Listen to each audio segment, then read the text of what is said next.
Hello, everyone. So let's see what we have today. Says here, women owe men reparations for providing and protecting. Psychology study ignites intense discourse. Okay. Owe men reparations? That's an insane thing to say. But this is the kind of world we live in. All right. Feminism has long been a subject of debate and misunderstanding. Recently, a comprehensive study published in the Psychology of Women Quarterly, never heard of that, sheds new light on feminist attitudes towards men. Contrary to popular belief, the research involving nearly 10,000 participants from various cultures reveals that feminists' views towards men are not negative.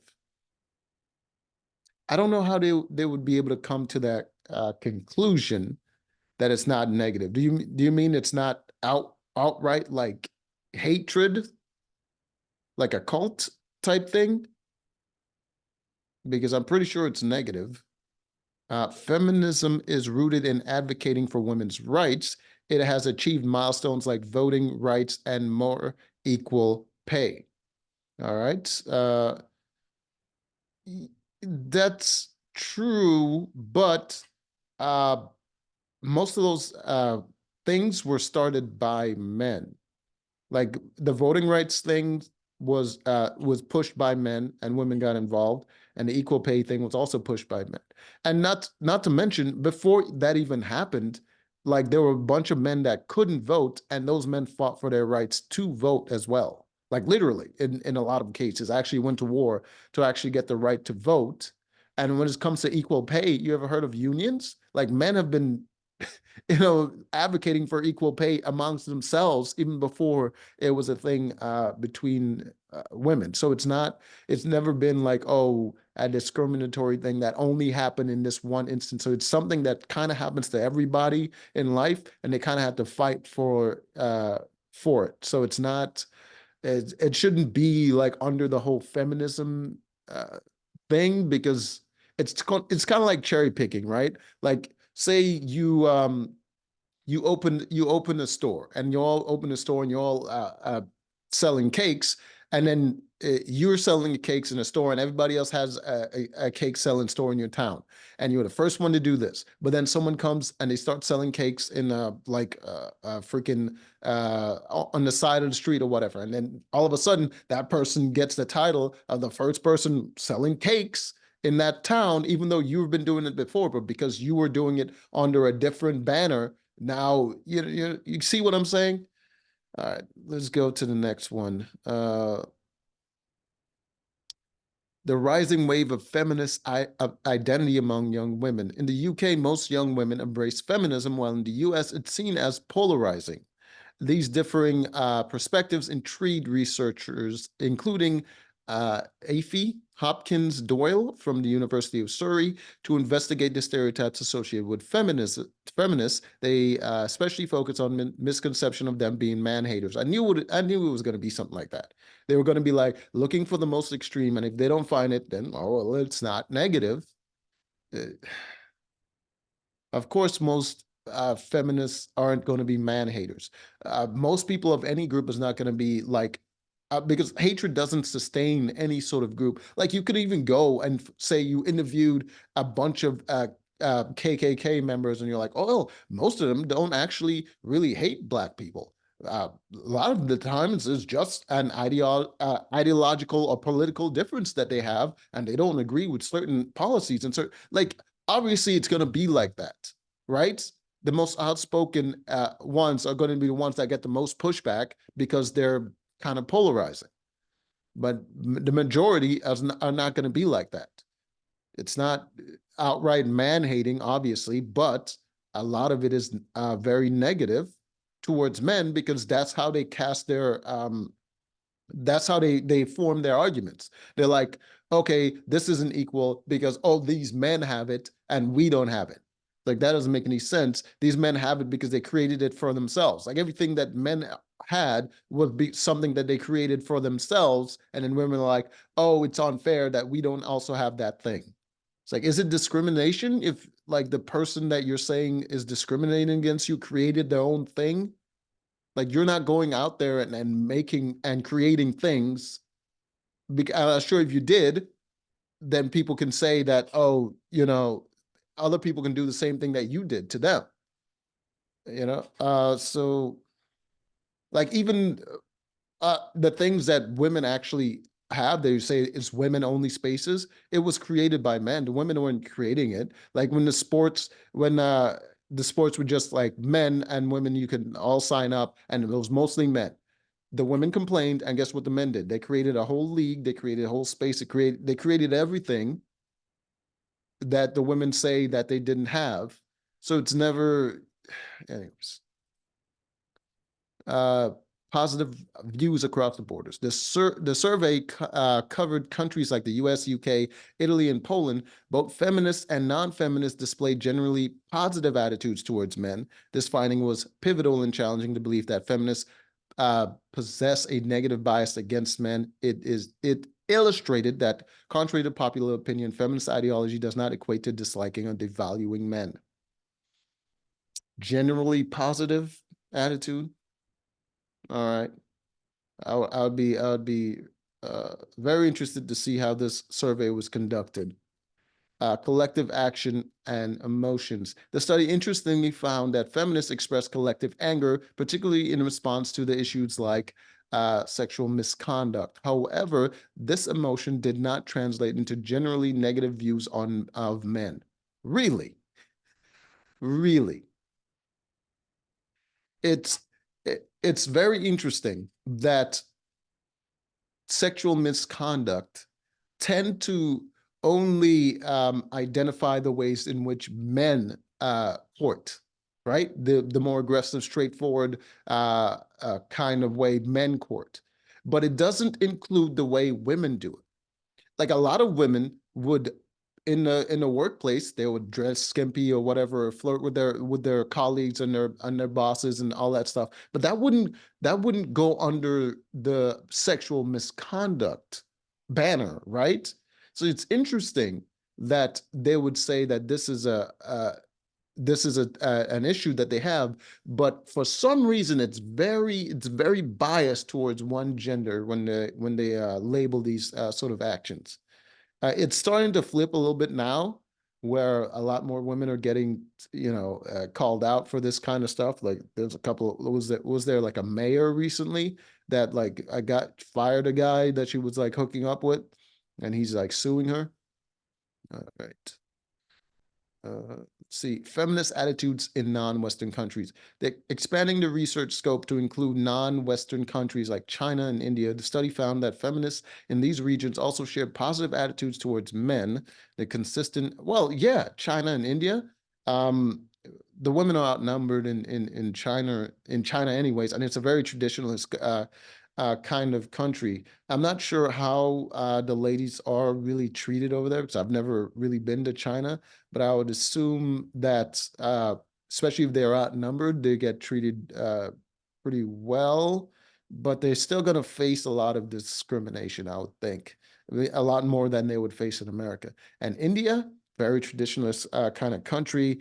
Um, they, yeah, they high marriage rate. Like, yeah, you'd think the women would be treated pretty well there, but they wouldn't have the same freedoms as they would in these two countries as they do over here. And over here, lacking those freedoms, women are going to consider that oppression. So it is what it is. Unveiling implicit attitudes. The third segment of the study employed explicit measures to examine feminist subconscious attitudes towards men. The results were revealing. They found no significant difference between feminists and non-feminists in their implicit attitudes. I would say the difference would be the feminists are a lot of do as I say, not as I do kind of people. Where on one hand they would say men and women are equal, we should all be treated the same, but at the same time they would treat men and women differently. right? They would have a completely different attitude towards men than they do women, which is rational. It's completely rational. But their ideology doesn't fit that. The things they're saying doesn't fit that. That's what I would say would be the difference. And a lot of women that wouldn't identify themselves as feminists also hold those same attitudes because these things existed before I even knew what feminism was. And people, it was a common thing that people talked about just growing up. Women just naturally had those attitudes where they would say, "Oh, well, you can't say that to a woman, even though she talks to you like that." So a woman could be rude to you, but you can't be rude back to a woman, or women should be treated nice, even though they're not treating you nice. And it's just like they would have this duality in perspectives where they feel like just by being a woman they should get certain treatment and should get certain things and they should be spoken to a certain way, but when they do the same thing to you is because you did something wrong, and they would hold that and no one would be like, oh, okay, you have a problem, something's wrong with your mentality. And it was just a common thing that happens. I didn't think anything of it, but then when I grew up and I found that, oh, now women are talking about, oh, all the things that men are doing wrong. They're just hyper focusing on how men talk to women, how men treat women, how men do everything. And it's just like, but if you turn it the other way, you turn the lens around and you look at women as well, you're like, you have a lot of biases as well. And it's kind of like, I don't jive with the ideology because it's just like, it's a lot of as I say, not as I do kind of attitude going on. Yeah. Exploring feminist perceptions of men. In an intriguing revelation from study 4, feminists saw men as similar to women in many aspects. Many aspects. Yeah, sure. In many aspects. I guarantee you those aspects are the ones that are beneficial to them, yet also as potential threats in certain context. You see what I mean? See what I mean? That's an obvious, like, think about this now. If there was a man that view women similar to men in many aspects, but also talk about women as being a potential threat, think about how many people would think that's a problematic mentality for them to hold. But for women, it's a perfectly natural thing, and I don't disagree with it. So men are a potential threat, uh, but the whole ideology saying that we're equal and all of this stuff, and then the goddamn cognitive dissonance to say that they don't view men as in a negative light, but men are a potential threat, but we're equal in most ways, in the ways that women want, but in other ways we shouldn't be treated equal. We shouldn't be sharing a bathroom, but unless you identify this way. But also these people that we thought identify this way, and we wanted to include them, now they're a threat to us, and then it's just like. It's just like your ideology doesn't work. It goes up a lot of feelings and you want to put a lot of positivity out there, but it doesn't really work. All right. This dual perception shows the complexity of feminist views towards men. No, that's just a completely normal woman's view of the world. That's not. I wouldn't say that's a predominantly feminist thing. It reflects an understanding that acknowledges both similarities and challenges in gender dynamics. Yeah, that's a completely normal human thing. It's not. Uh, okay, next. The misinterpretation of feminist attitudes. The research highlighted a common misjudgment. Both feminists and non-feminists tend to overestimate the negativity in feminist attitudes towards men. This widespread misconception underscores the gap between actual feminist perspectives and public perception. This is often influenced by the media portrayals and societal narratives. I guess it's not that people overestimate it, it's that the fact that the extremes exist, right? You see the extremes and then you look at them and you're like, okay, you have this ideology, but then you're saying that men and women are equal and all this stuff, but then you have all these other people who identify as feminists and they're going out there and they're saying all these hateful things towards men, and you know what I mean? You don't say anything about them. You're just completely focused on, oh, you're being oppressed and all this stuff, and you're like, these people are derailing your movement, and you're not really addressing it, right? So, for instance, if if you're having a protest for men's rights or whatever, and then a bunch of men who identify themselves as advocates for men's rights are going around doing and saying some like very egregious things, people would be like, "Oh, people wouldn't want to associate with those people." Like that's not a random example. That actually happens.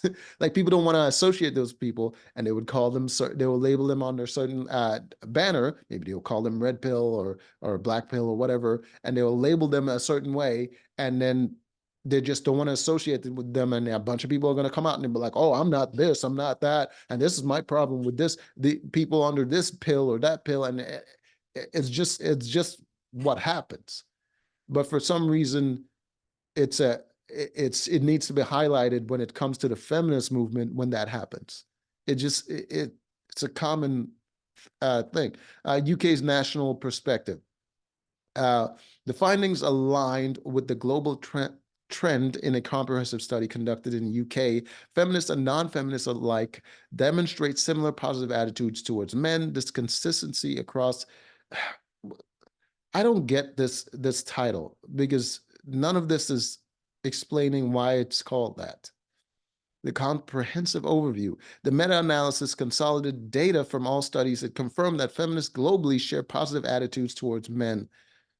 You just identified that globally that women have positive attitudes towards men. I don't think you really identified the feminist portion of it. I think you just like went up to people and they're like, "Do you identify as a feminist?" And they're like, "Well, I believe in equal rights, so yeah."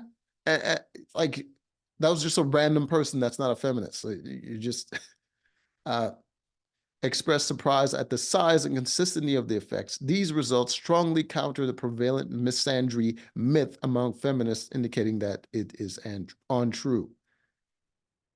No, no. You redefined it as people believing the myth is not that people believe that majority hate men.